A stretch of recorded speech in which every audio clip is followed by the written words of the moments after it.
الحمد لله الذي خلق الإنسان والصلاة والسلام على عبده الذي فضله بالعلم والإعجاز والبيان وعلى صاحبه أبي بكر جامع القرآن وعلى الفاروق الموصوف بالعدل وكذلك كان وعلى عثمان التقي الحي الذي تستحي منه ملائكة الرحمن وعلى علي سيد العلماء والشجعان وعلى سائر أهله وأصحابه صلاة قائمة على ممر الزمان اما بعد۔ یہ بعض حضرات نے سوال کیا ہے کہ انجیکشن سے روزہ ٹوٹتا ہے کہ نہیں، اس طرح ڈرپ لگوانے سے، اس طرح خون دینے سے اور لینے سے روزہ فاسد ہوتا ہے کہ نہیں، اس کا کیا حکم ہے؟ دیکھیے گا، انجیکشن لگوانے سے روزہ نہیں ٹوٹتا، اسی طرح ڈرپ لگوانے سے بھی روزہ نہیں ٹوٹتا۔ اصل جو ضابطہ ہے وہ یہ ہے کہ جو چیز منفذ کے ذریعے سے اندر جائے، پیٹ میں جائے، جیسے منہ ہے وغیرہ ذالکہ، تو اس سے روزہ فاسد ہوتا ہے، لیکن جو چیزیں مسام وغیرہ کے ذریعے سے اندر جاتی ہے اس سے روزہ فاسد نہیں ہوتا۔ تو انجیکشن ہے یا ڈرپ ہے، چونکہ منفذ کے ذریعے سے منفذ کے ذریعے سے اس کے ساتھ دوائی اندر نہیں جاتی، مسام کے ذریعے سے جاتی ہے، اس لیے اس سے روزہ فاسد نہیں ہوتا۔ البتہ بعض قسم کے انجیکشن یا ڈرپ اس طرح ہوتی ہے کہ ان لگوانے سے پھر انسان کو بھوک محسوس نہیں ہوتی، وہ بندہ لگوائے تو پھر کوئی چیز کھانے کو دل نہیں کرتا، بھوک نہیں محسوس ہوتی، تو روزے میں اس طرح کے ڈرپ نہیں لگوانی چاہیے، یہ روزے کے روزے کے مقصد کے خلاف ہے۔ باقی یہ ہے کہ لگوانے سے روزہ فاسد نہیں ہوگا۔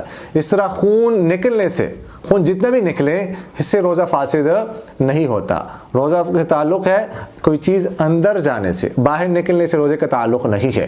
اور اسی طرح کسی کو خون دینے سے بھی روزہ فاسد نہیں ہوتا، اور کسی کا خون لینے سے بھی روزہ فاسد نہیں ہوتا۔ اور اسی طرح جو ہے بعض لوگوں نے سوال کیا ہے کہ روزہ توڑنے والی چیزیں اور نہ توڑنے والی چیزوں کے بارے میں بتائیں، تو آنکھ میں دوائی ڈالنے سے بھی روزہ فاسد نہیں ہوتا۔ اگرچہ آنکھ میں دوائی ڈالنے سے حلق میں اس کی کڑواہٹ سی وغیرہ محسوس ہوتی ہے، لیکن اس سے روزہ نہیں ٹوٹتا، اس لیے کہ یہ مسئلہ منسوس ہے۔ حدیث شریف میں سرکار دو عالم صلی اللہ علیہ وسلم سے منقول ہے روزے کی حالت میں سرما لگانا۔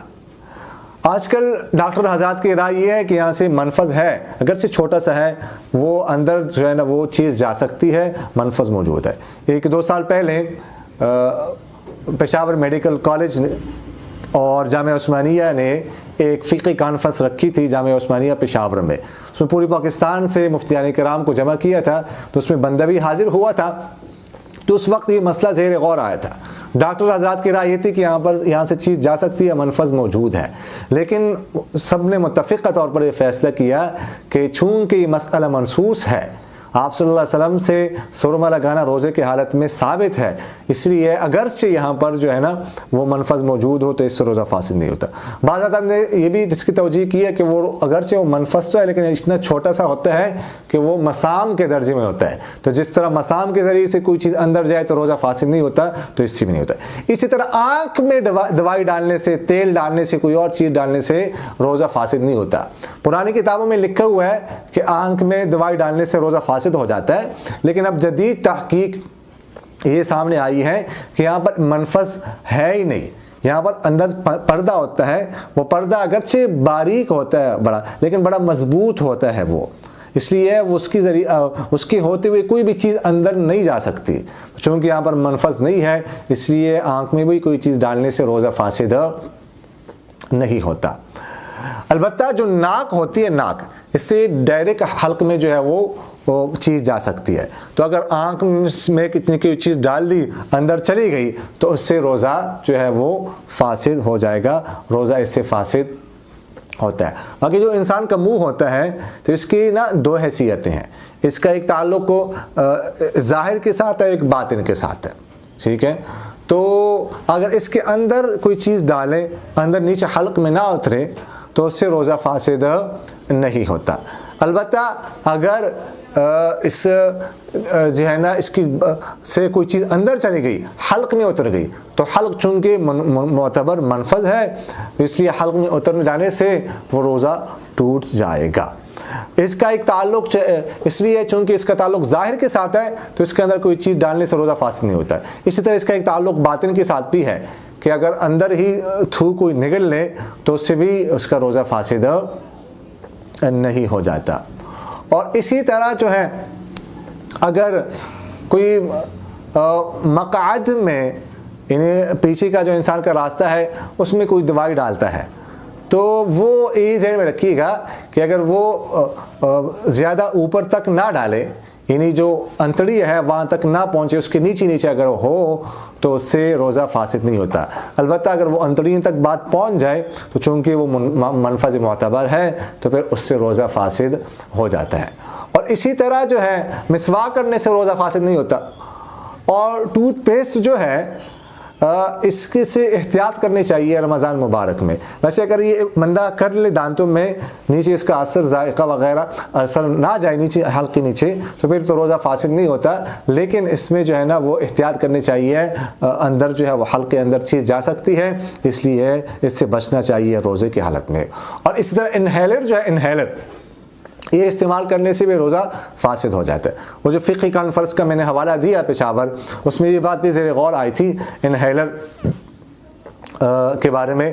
ہم نے ویسے اس کا تجربہ کیا تھا ڈبے میں، جب ہم نے پف مارا تو ڈبے میں پف مارنے سے اس وقت تو کچھ جو ہے نا چیز سی محسوس ہو گئی گیس سے، لیکن جب اندر جانے لگی تو وہاں پر کوئی چیز محسوس نہیں ہو رہی تھی۔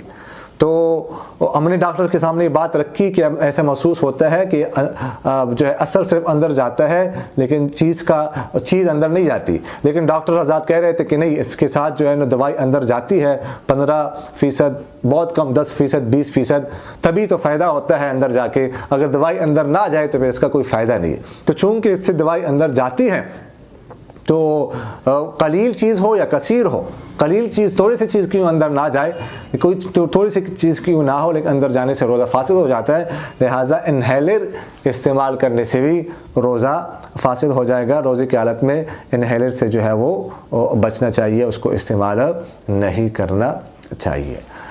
اقول قولی هذا استغفر الله لي ولكم ولسائر المسلمين فاستغفروه انه هو الغفور۔ میرا دل بدل دے، میرا دل بدل دے، میرا دل بدل دے، میرا دل بدل دے۔